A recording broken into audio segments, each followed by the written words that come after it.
Hi, Dili. Thanks so much for joining me for this interview so more ladies can understand how beneficial this beautiful process of Creatrix is and how it's affected you as well. Thank you for having me. It's been lovely to be here. Thank you. So when did you first have Creatrix? When were you introduced to it? I first did it, I think it's December 2020. So I think it's about almost 3 years now.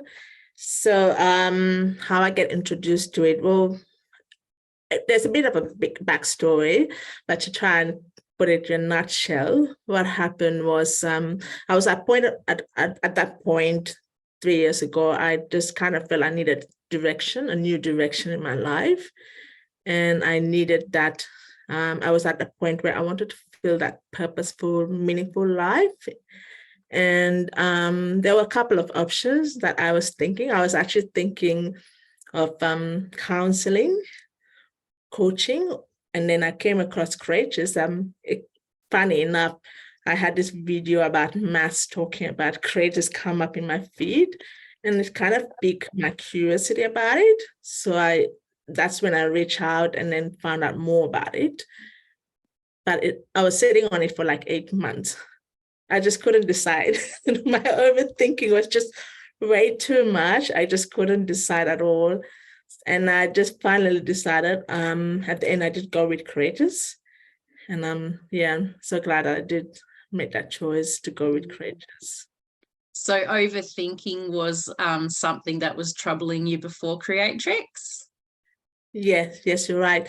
See, I have a hard time making decisions. So I literally would ask other people for their opinions. And also so yeah, and I would ruminate and think about it, and procrastinating was something that I did so often, and I couldn't just make a quick decision. I just had to sit on it, and then sometimes I just decide to just go with the flow.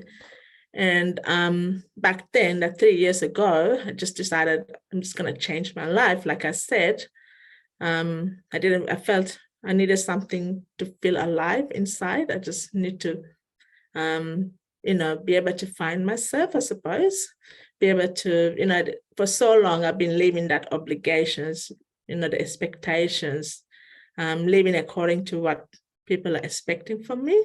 So I just needed to do something for myself, just pave a path for myself. And that's where it's led me to Creatrix. That's fantastic. And so the expectations that you just spoke about, do you still suffer from that at all, or? Not at all.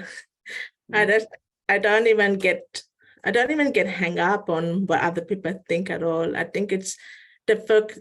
And I have to say, I'm so glad I did Creatrix, because I was looking to change other people's life, but in the end, that big thing that came out was that I actually changed my own life.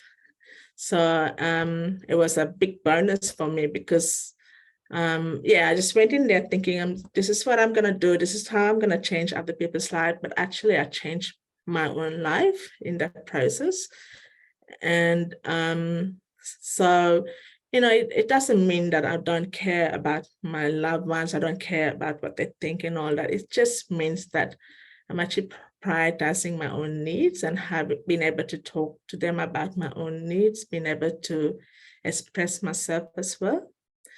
Because I remember just before Creatrix, whenever I have conversation with my husband, and he try and get me to come out of my shell and talk more, but I've get really emotional just sharing something vulnerable with him. I get really emotional. I actually you see tears falling down.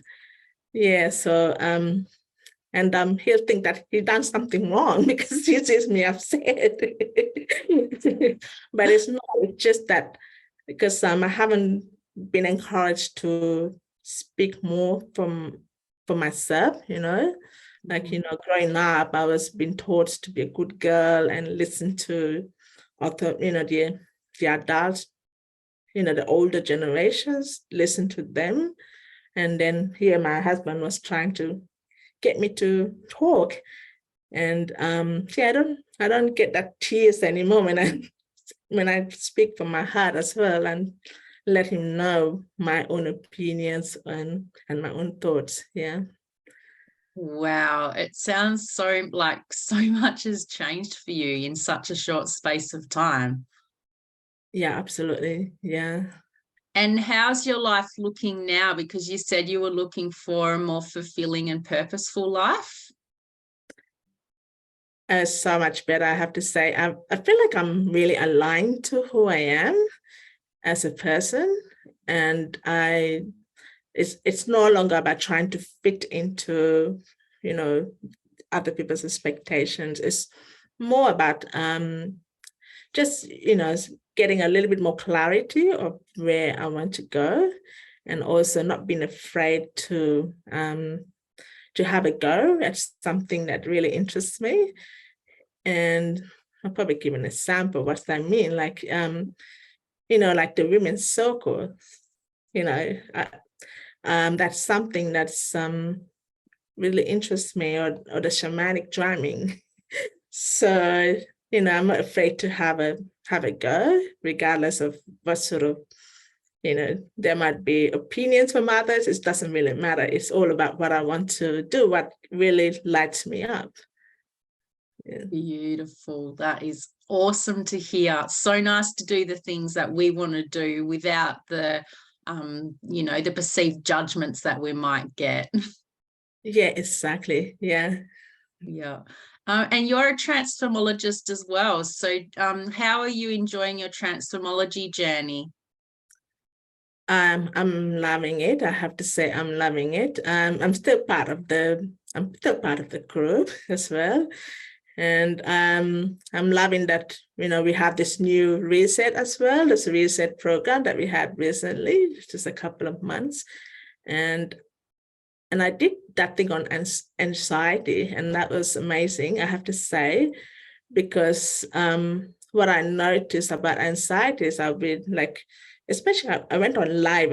I actually went live in my Facebook group as well. And I've been thinking about going on live for like 3 years now, and I never actually went.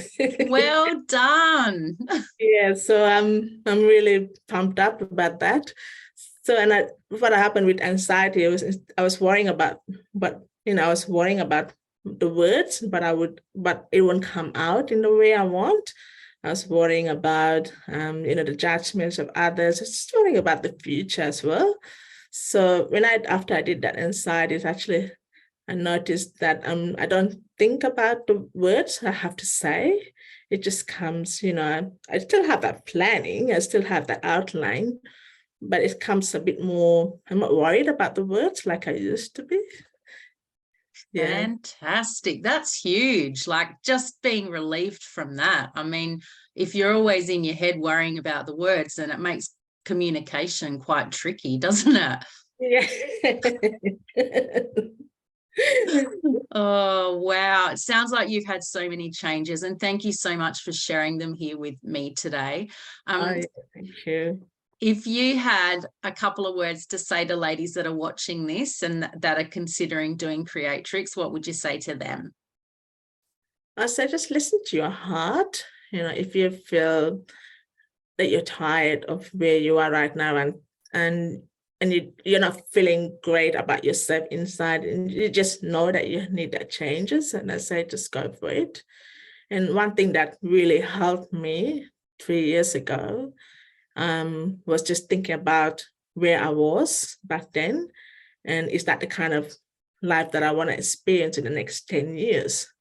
And that really helped me to realize that I didn't want to experience that for the next 10 years. So yeah, if you are where you are right now and you don't want to experience that for the next 10 years, this is what I call second chance in life. You can have that second chance in life.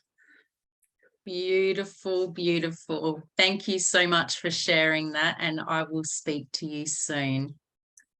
Thank you for having me. Thanks, Dili. Thank you.